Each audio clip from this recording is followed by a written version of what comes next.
So our next topic is Curie law in magnetism. जो हमारा chapter 5th है उसमें एक लॉ है। क्यूरी एक साइंटिस्ट है। According to Curie law, intensity of magnetization I of a magnetic material. तो ये इंटेंसिटी ऑफ मैग्नेटाइजेशन क्या होता है ये आपको ऑलरेडी मैं बता चुका हूँ। बेसिकली ये एक उस स्पेसिमेन की एक प्रॉपर्टी होती है कि कितनी डिग्री तक वो मैग्नेटाइज हो सकता है जब उसको हम मैग्नेटिक फील्ड में रखेंगे। So I of a magnetic material is directly proportional to magnetic induction B। यानी कि जितना हम मैग्नेटिक फील्ड अप्लाई करेंगे ऑब्वियसली उतना ही वो मैग्नेटाइज होगा। सो I proportional to B and inversely proportional to the temperature of the material and I inversely proportional to T temperature। तो अब हम इन दोनों इफेक्ट्स को कंबाइन कर देंगे। सो I proportional to B upon T। और जब प्रोपोर्शनैलिटी का सिंबल अभी हटा नहीं है, यहाँ पे एक कुछ चेंजेस करा है, B proportional to H put करा है। तो यहाँ पे आपको कन्फ्यूज़न नहीं होना चाहिए। जो एच हमारा है वो मैग्नेटाइजिंग इंटेंसिटी है। आई और एच में कन्फ्यूज़ नहीं होना। एच बेसिकली क्या है, the degree to which a magnetic field can magnetize a material. Like मैंने आपको टीचर स्टूडेंट का एग्जांपल दिया था कि कोई टीचर किसी स्टूडेंट को कितना नॉलेज दे सकता है, दैट इज़ कॉल्ड एच। कितना मैग्नेटाइज कर सकता है वो एच है।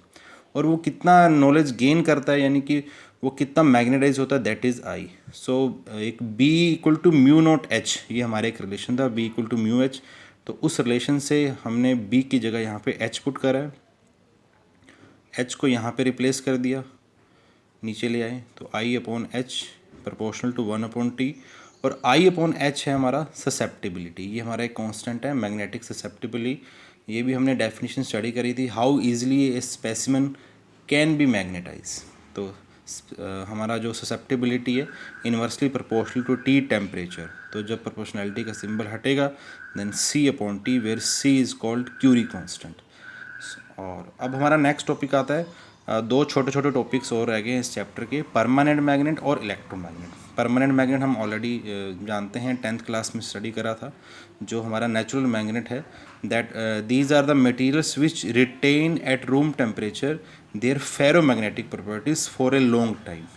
तो जनरली हम देख सकते हैं कि इनकी जो मैग्नेटिक प्रॉपर्टी होती है वो सिमिलर है फेरोमैग्नेटिक से। तो उसके कुछ एक प्रॉपर्टीज़ हैं। The material chosen should have, first हमारा है हाई रिटेंटिविटी। रिटेंटिविटी का मीनिंग ये होता है कि लाइक वैसे तो अगर हम किसी को मैग्नेटाइज करते हैं तो जैसे ही हम उसको मैग्नेटाइज करना बंद कर देते हैं, बट फिर भी वो कितनी देर तक उसके अंदर रिटेंशन होती है उस चीज़ की, मैग्नेटाइज की, that is called retentivity. High retentivity so that the magnet is strong. तो यानी कि ये हमारा नेचुरल मैग्नेट है तो उसकी रिटेंटिविटी हाई होनी चाहिए। ऐसे ना हो कि थोड़े टाइम बाद वो रिड्यूस हो जाए यूज़ करने के बाद, तो ताकि वो स्ट्रॉन्ग मैग्नेटिक फील्ड प्रोड्यूस करे। Next property high coercivity.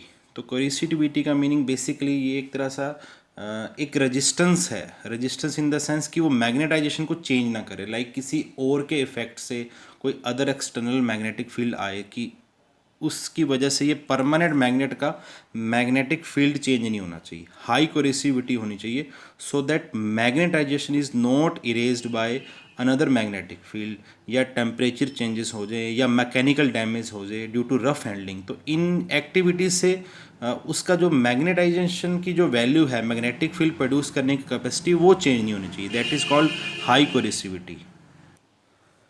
और जो हमारा थर्ड पॉइंट है high permeability, so that it can be magnetize easily. Like इस मटेरियल को हम अगर बाद में मैग्नेटाइज करते हैं तो उसकी परमेबिलिटी हाई होनी चाहिए सो दैट कि वो और इजीली हो जाए। तो ये हमारा परमानेंट मैग्नेट के 3 पॉइंट थे, आपको याद रखने हैं। नेक्स्ट हमारा आता है इलेक्ट्रोमैग्नेट्स। तो इलेक्ट्रो इट मीन्स इलेक्ट्रिसिटी से जो मैग्नेट हम प्रोड्यूस करते हैं, दैट इज़ कॉल्ड इलेक्ट्रोमैग्नेट। तो आप देख रहे हैं ये एक हमारी एक कोर है, उसके ऊपर हमने ये टर्न्स वाउंड किए हुए हैं, ये नंबर ऑफ टर्न्स हैं, उसको बैटरी और स्विच से कनेक्ट कर रखा है। तो जैसे ही हमारा ये पॉजिटिव टर्मिनल से करंट फ्लो होगा, इस तरह से ये रोटेट कर रहा है, तो जब हम इसको देखेंगे 3D व्यू से तो यहाँ पे जो करंट है वो क्लॉकवाइज फ्लो हो रहा है, तो ये हमारा साउथ पोल हो जाएगा, ये हमारा नॉर्थ पोल हो जाएगा। The core of electromagnet is made of ferromagnetic material which have high permeability and low retentivity. अब यहाँ पे ये आपको बताना बहुत ज़रूरी है कि रिटेंटिविटी इसकी लो का मीनिंग क्या है।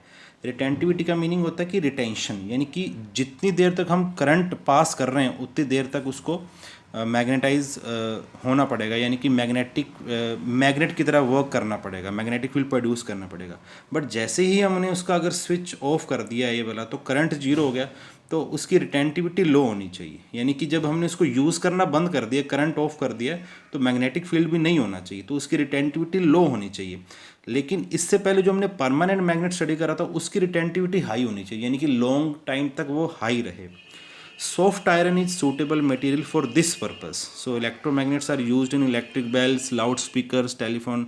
तो जो उसके मेन फैक्टर्स हैं जो इलेक्ट्रोमैग्नेट की स्ट्रेंथ को अफेक्ट करते हैं, that are number of loops in the coil, जो हम टर्न्स यहाँ पे दे रहे हैं, स्ट्रेंथ ऑफ करंट पास, अगर करंट ज़्यादा करेंगे तो ज़्यादा मैग्नेटिक फील्ड होगा, इस तरह से nature of the core of magnet, ये सॉफ्ट आयरन होनी चाहिए, ये एक बेसिक प्रॉपर्टी है।